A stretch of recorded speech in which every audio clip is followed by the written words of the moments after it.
Syria से खबर आई है कि वहां पर एक इजरायली जहाज को मार गिराया गया है। बहुत डिटेल्स नहीं आई हैं, लेकिन अब यह खबर आई है। इधर हिजबुल्लाह ने हाइफा पर अब तक का सबसे बड़ा हमला किया है। टाइम्स ऑफ इंडिया ने इसको अपडेट किया है। हाइफा के अंदर ही एक और घटना हुई है, स्टैबिंग की घटना हुई है, यानी चाकू मारने की घटना हुई है, जिसमें 8 से ज्यादा इजरायली घायल हैं, जिनमें से कुछ बहुत ज्यादा घायल हैं। ऐसा लगता है कि याह्या सिनवार ने जो शुरू किया था दोबारा से सुसाइडल हमलों का सिलसिला, वो लगातार चल रहा है। वहीं अमेरिका और इजराइल के बीच में तनातनी दिखाई दे रही है। कल गैलेंट को जाना था अमेरिका, लेकिन वो नहीं जा पाया, उसको रोक दिया गया।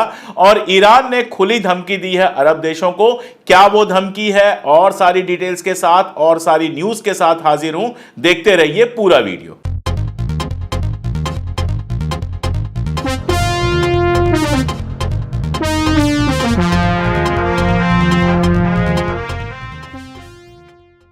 नमस्कार, मैं अशोक कुमार पांडे, स्वागत है आपका टीसीएच पर। हाजिर हूं इजराइल, लेबनान, फिलिस्तीन, ईरान, मिडिल ईस्ट और इसके बहाने सारी दुनिया की खबरें लेकर। कल की सबसे बड़ी खबर यह है कि इजराइल और अमेरिका के बीच में सब कुछ ठीक ठाक नहीं चल रहा। जो इजराइल के रक्षा मंत्री हैं गैलेंट, वो जाने वाले थे अमेरिका, और अमेरिका जो जाने वाले थे वो ये तय करने के लिए कि ईरान के ऊपर जो हमला होगा उसमें इजराइल और अमेरिका किस तरह से कोऑर्डिनेट करेंगे। लेकिन बिल्कुल ऐन वक्त पे नेतन्याहू ने उनको जाने से रोक दिया। बताया यह जा रहा है कि नेतन्याहू लगातार चाहता था कि बात हो जाए उसकी बाइडेन के साथ, उसके बाद गैलेंट वहां जाएं, लेकिन बाइडेन ने कहा तो रोज की फोन करूंगा, लेकिन फोन नहीं किया। अब यह खबर आ रही है कि आज शायद बाइडेन फोन करे नेतन्याहू को, उसके बाद ये लोग कुछ तय करें। असल में ईरान पे हमले की जो धमकी है वो इजराइल के गले की हड्डी बन गई है। कल जब मैंने कहा था कि ईरान पर हमला करने से बच रहा है इजराइल, उसके तमाम सारे कारण गिनाए थे, तो बहुत सारे लोगों ने सवाल पूछे थे। आज मैं आपको इजराइल के सबसे अपने अखबार, एकदम सरकारी टाइप के अखबार जेरूसलम पोस्ट की यह खबर दिखा रहा हूं, जहां कहा गया है कि अब इजराइल ने यह तय किया है कि वो ईरान के न्यूक्लियर साइट्स पर हमला नहीं करेगा। ऑयल फील्ड्स पे हमला करेगा कि नहीं करेगा यह देखने वाली बात होगी, लेकिन न्यूक्लियर वाला मामला ऐसा लग रहा है कि उसकी समझ में आ गया है, क्योंकि ईरान ने बहुत क्लियर कहा था कि हमारी न्यूक्लियर फील्ड और हमारी ऑयल फैसिलिटीज जो है वो रेड लाइन है। अगर इन पे हमला होगा तो पलट के हम हमला करेंगे, और फिर जो जंग होगी वो पूरी खाड़ी में फैलेगी। और मैंने आपसे कहा था कि अगर इस वक्त खाड़ी में जंग फैलती है तो वो WW3 यानी वर्ल्ड वॉर 3 में तब्दील होगी। तो सारा तमाशा ये चल रहा है, और अमेरिका और इजराइल के बीच में बहुत सारा ट्रस्ट डेफिसिट दिखाई दे रहा है। बहुत सारी ऐसी खबरें आई हैं जिसमें वहां के ऑफिशियल ने बिल्कुल क्लियर कहा है कि नेतन्याहू के ऊपर हम भरोसा नहीं कर सकते। वो कहता कुछ है और करता कुछ है। इसी बीच में बॉब वुडवर्ड नाम के एक जर्नलिस्ट हैं, उनकी एक किताब आ रही है, जो किताब ये कहती है कि कई बार गुस्से में गालियां दी हैं बाकायदा बाइडेन ने प्राइवेट मीटिंग्स में नेतन्याहू को। लेकिन जाने क्या डर है, जाने क्या दिक्कत है कि सबके बावजूद अंत में जाकर अमेरिका इजराइल के साथ खड़ा हो जाता है। कई बार यह समझ में नहीं आता है कि अमेरिका को चलाता कौन है। अमेरिका को वहां के राष्ट्रपति चलाते हैं या फिर कोई और ताकत चलाती है। राष्ट्रपति चाहे जो भी हो, ताकत वही काम करती है। यह सब क्या है, अमेरिका का डीप स्टेट किस तरह से काम करता है, कभी बहुत डिटेल में इस पर बात करूंगा। अभी आप इतना जान लीजिए कि अमेरिका चाहे जितना परेशान हो नेतन्याहू से, लेकिन फाइनली जाकर उसके पीछे ही खड़ा होगा। डर उसका सिर्फ एक है कि यहां अगर वार की डिमांड बहुत ज्यादा बढ़ती है, उसको बहुत ज्यादा हथियार और पैसे देने पड़ते हैं, तो यूक्रेन को जो मदद है वो रोकनी पड़ेगी, और रशिया यूक्रेन को पूरी तरह से रौंद देगा उस जंग में जो रशिया और यूक्रेन के बीच में चल रही है। इसलिए ही लगातार ये खबरें आ रही हैं कि अरब मुल्कों के साथ मिलकर वो सीज फायर के लिए काम कर रहा है। हमास के साथ जो सीज फायर की बात थी वो तो पुरानी हो गई। अब जो सीज फायर होगा उसमें ईरान और हिजबुल्लाह दोनों को शामिल करना पड़ेगा। तो बार बार यह खबरें आ रही हैं कि वो दूसरे अरब स्टेट्स के साथ मिलकर कोई समझौता कराना चाहता है, लेकिन जब तक नेतन्याहू है मुझे नहीं लगता कि कोई भी सीज फायर का प्रपोजल आगे बढ़ेगा। ईरान ने इस बीच में बहुत क्लियर धमकी दे दी है कि अगर कोई भी अरब मुल्क अपने एयर स्पेस को यूज करने देगा इजराइल को, तो हम उसको दुश्मन मुल्क की तरह ट्रीट करेंगे और फिर उससे भी हमारी जंग होगी। यानी खाड़ी में टेंशन का माहौल लगातार बन रहा है। इस बीच में नेतन्याहू का एक वीडियो आया है, जिस वीडियो में वो लेबनान के लोगों से कह रहा है कि तुम हिजबुल्लाह से मुक्ति पालो, हिजबुल्लाह से आजाद हो जाओ, और साथ साथ में यह धमकी भी दे रहा है कि अगर ऐसा नहीं किया तो तुम्हें भी वही झेलना पड़ेगा जो गजा के लोग झेल रहे हैं। गजा में नार्दर्न गजा को खास तौर से तबाह करने की तैयारी करके रखी हुई है इजराइल ने। वहां 3 लाख से ज्यादा लोग फंसे हुए हैं और वहां जो 3 हॉस्पिटल्स हैं उनको खाली कराने की बात कही गई है। उनका इवैक्यूएशन ऑर्डर दिया गया है कि उसको इवैक्यूएट करो, नहीं तो हम उस पर बम गिराएंगे। अब ये 3 अस्पताल जो बचे हुए हैं ये लाइफ लाइन है, इनको कैसे हटाया जाएगा और अगर ये हट जाएंगी तो वहां क्या होगा, ये सोच के भी डर लगता है। खैर, अभी फिलहाल जो कंडीशन है वो मैंने आपको बताई। उधर हिजबुल्लाह के साथ जो जंग चल रही है उसमें चाह के भी इजराइल बहुत कुछ कर नहीं पा रहा है, सिवाय बेरूत के आसपास बम गिरा के घर और अस्पताल तोड़ने के। टाइम्स ऑफ इंडिया ने 4-5 घंटे पहले एक न्यूज अपडेट की है, एक वीडियो न्यूज अपडेट की है, जिसमें उसने कहा है कि हिजबुल्लाह ने अब तक का सबसे बड़ा हमला किया है। दरअसल कल से लगातार हिजबुल्लाह हाइफा को निशाना बना रहा है। हाइफा आप जानते हैं पोर्ट सिटी है जहां से सारी जहाजें जाती हैं। पहले ही वहां भारी तबाही चल रही है हूथी की वजह से। हूथी ने लगातार रेड सी में जो ब्लॉकेज लगाया है, हाइफा की तरफ जाने वाले, हाइफा से आने वाले जहाजों की संख्या में काफी कमी आई है। हाइफा में कल मैंने आपको बताया था कि अभी तक जो केवल आर्मी के ठिकानों पर हिजबुल्लाह हमले कर रहा था, अब वो हमले रिहायशी ठिकानों पर भी होने शुरू हो गए हैं। रिहायशी ठिकानों पर ये हमले क्यों हो रहे हैं, इसकी वजह समझना बहुत जरूरी है। हाइफा से बहुत सारे लोग जो हैं वो छोड़कर जा चुके हैं, बहुत सारे घर खाली पड़े हुए हैं और जो इजराइल के सैनिक हैं उन घरों को ठिकाना बनाकर उन घरों में खड़े होकर निशाना लगा रहे हैं, उन घरों का बेस की तरह इस्तेमाल कर रहे हैं। इसलिए लगातार अब हिजबुल्लाह ऐसे घरों पे हमला कर रहा है और इजराइल के सैनिकों के लगातार मारे जाने की खबर है। आज भी इजराइल के अखबारों ने सैनिकों के मरने की खबर छापी है। हालांकि उन्होंने 1 या 2 सैनिकों के मरने की बात की है, लेकिन जिस तरह के वीडियोस आ रहे हैं जो मैं आपको चाह के भी दिखा नहीं सकता, उनको देख के लगता है कि इजराइल के काफी सारे सैनिक मारे गए हैं। सुबह एक वीडियो आई थी जिसमें यह बताया गया था कि इजराइल के अस्पतालों में घायल और मारे गए सैनिकों को लेकर आने वाले हेलीकॉप्टर्स की संख्या काफी बढ़ गई है। अमेरिका पर एक बार फिर लौटते हैं, जरूरी है। कल की मैं आपको एक घटना बताऊं। कल जो वहां के डिफेंस के स्पोक्स पर्सन है वो प्रेस कॉन्फ्रेंस कर रहे थे। उसमें एक पत्रकार ने उनसे गजा को लेकर सवाल पूछा, लेबनान को लेकर सवाल पूछा।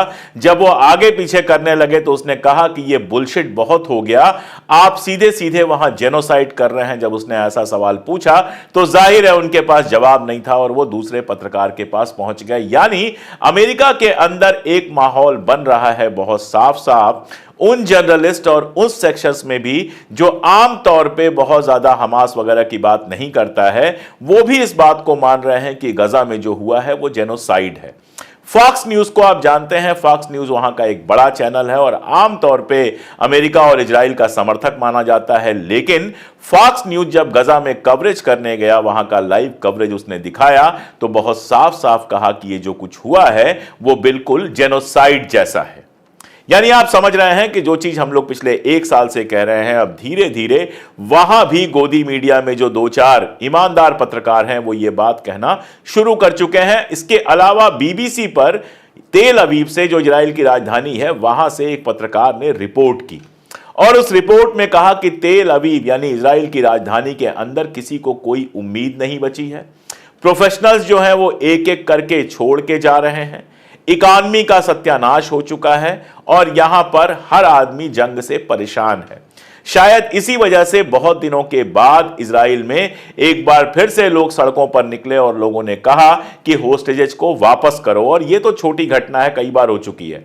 बड़ी घटना यह है कि 130 जो आर्मी मैन हैं यानी आईडीएफ के मेंबर्स हैं, यानी वहां के सैनिक हैं, उन्होंने कहा कि अब रेड लाइन क्रॉस हो चुकी है, अगर होस्टेजेस को वापस नहीं लाया जाएगा तो हम जंग में हिस्सा नहीं लेंगे।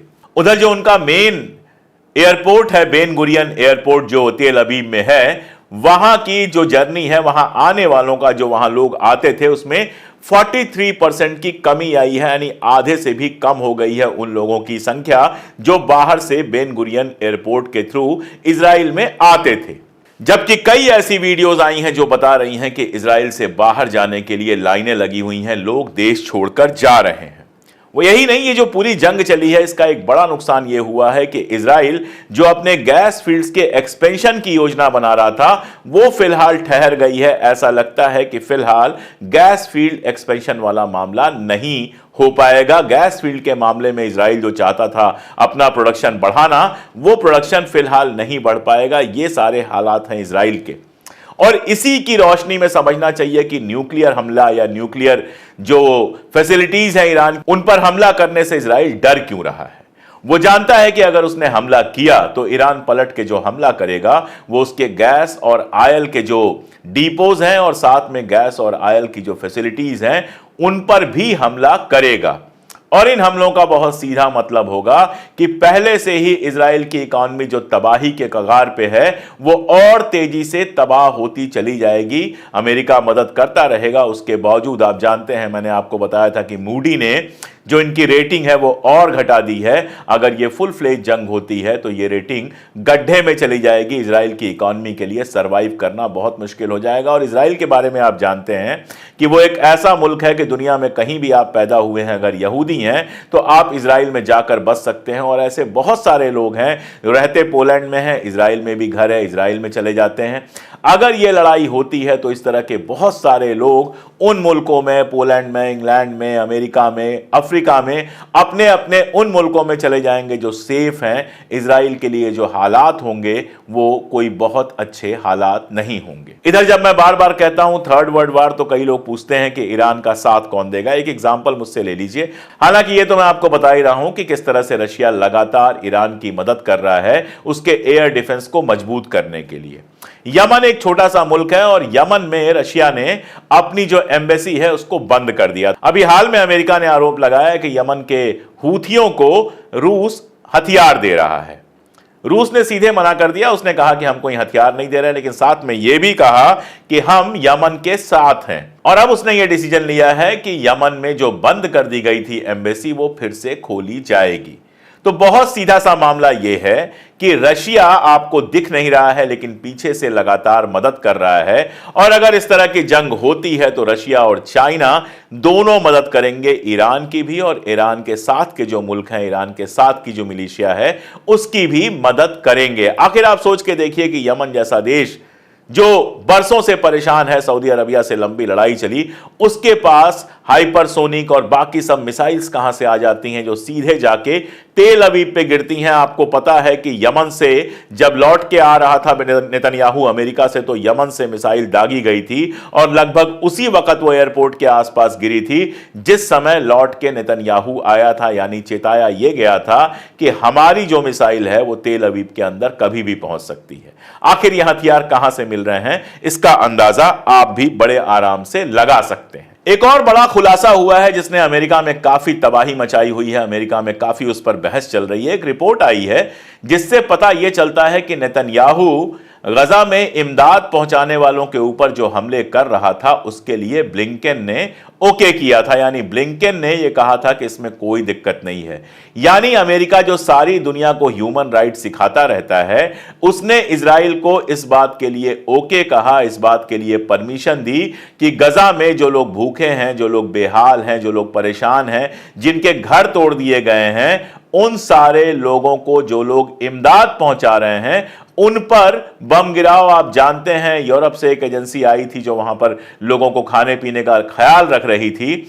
उस एजेंसी के लोगों को निशाना साध के मारा गया था कार, और 6 लोग उसमें मारे गए थे। अब ये जो खबर है इसका मतलब ये है कि अमेरिका ने बाकायदा इजाजत दी थी, अमेरिका ने बाकायदा सहमति व्यक्त की थी कि नेतन्याहू गजा के अंदर एड पहुंचाने वाले, इमदाद पहुंचाने वाले लोगों के ऊपर हमला कर सकता है। आप सोचिएगा कि ये वो लोग हैं जो सारी दुनिया में ह्यूमन राइट्स की बात करते हैं, कभी ये सरकार गिराते हैं, कभी वो सरकार गिराते हैं कि एंटी डेमोक्रेसी है, और यहां पर जो इमदाद पहुंचा रहे हैं, जो एड पहुंचा रहे हैं, उनके ऊपर हमला करने में इनको कोई दिक्कत नहीं होती है। यही वजह है कि अमेरिका में मैंने आपको बताया कि जर्नलिस्ट और बाकी क्लास में एक बड़ी संख्या ऐसी है जो यह मानती है कि यहां पर जेनोसाइड हुआ। हालांकि अमेरिका के जो नेता हैं, हुक्मरान हैं, उनकी तो मैं क्या ही कहूं।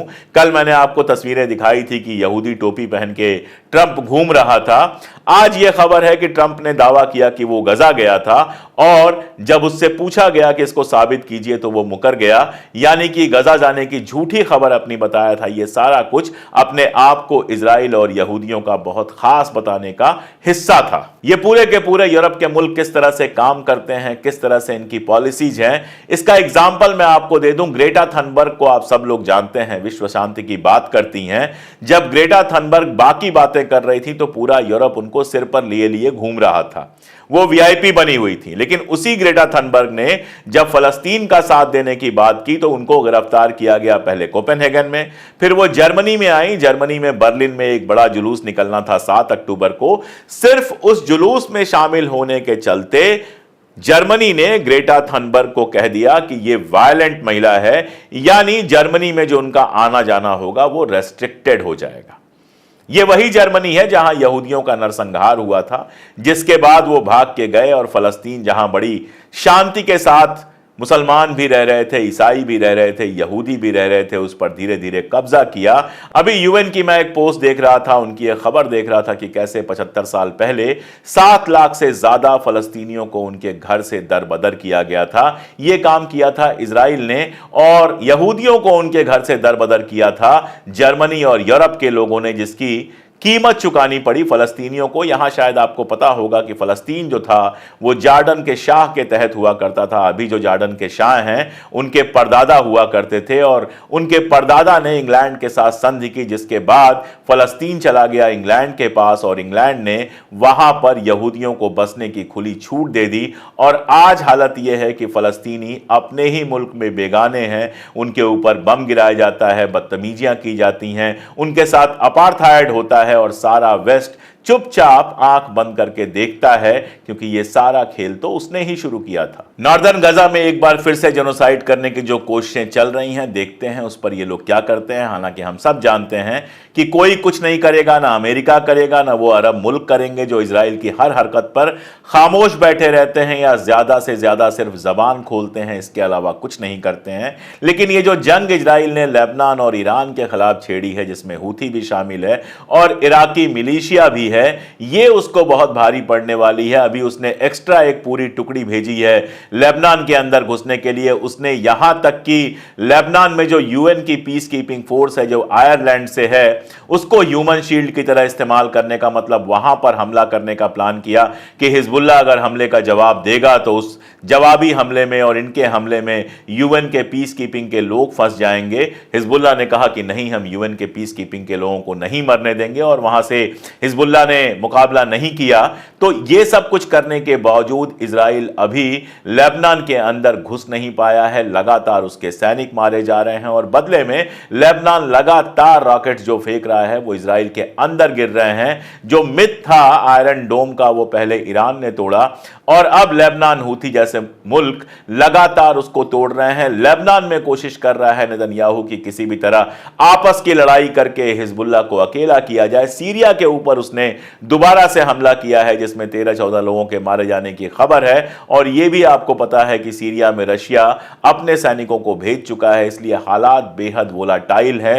एक जरा सी गलती, एक जरा सा कदम पूरी खाड़ी को एक ऐसी जंग में झोंक सकता है जो पूरी दुनिया के लिए बेहद खतरनाक होगी। और इस जंग को रोकने की जगह अमेरिका के जो दोनों प्रेसिडेंशियल कैंडिडेट हैं वो इस बहस में लगे हैं कि कौन यहूदियों के ज्यादा करीब है। यहूदियों भी नहीं, यहूदी तो बहुत सारे ऐसे भी हैं जो इस पूरे इजराइल के खेल के खिलाफ हैं। दरअसल उनके बीच में यह लड़ाई है कि कौन नेतन्याहू के ज्यादा करीब है, कौन जायनिस्टों के ज्यादा करीब है, कौन दुनिया में ज्यादा आग लगा सकता है, कौन दुनिया को जल्दी जला सकता है। यह हमारा दुर्भाग्य ही है कि जो कंट्री खुद को दुनिया का लीडर समझती है वो दुनिया में आग लगाने में लगी हुई है। काश ये लोग आग लगाने की जगह आग रोकते, क्योंकि अगर ऐसा नहीं होगा तो सिर्फ ईरान, इजराइल, लेबनान, फ़लस्तीन यही मुल्क नहीं या सिर्फ खाड़ी के मुल्क नहीं, ये मामला बहुत आगे तक जाएगा जो आप तक और हम तक भी पहुंचेगा। इसीलिए मैं तो हर बार अपील करता हूं जहां तक पहुंचे कि अगर शांति हो सके इतने सबके बावजूद भी तो वो किसी भी जंग से ज़्यादा बेहतर है। बाकी क्या होगा क्या नहीं होगा, जो होगा जैसा होगा रिपोर्ट करता रहूँगा। जुड़े रहिए हमारे साथ, देखते रहिए हमारे वीडियोस। आज के लिए इतना ही।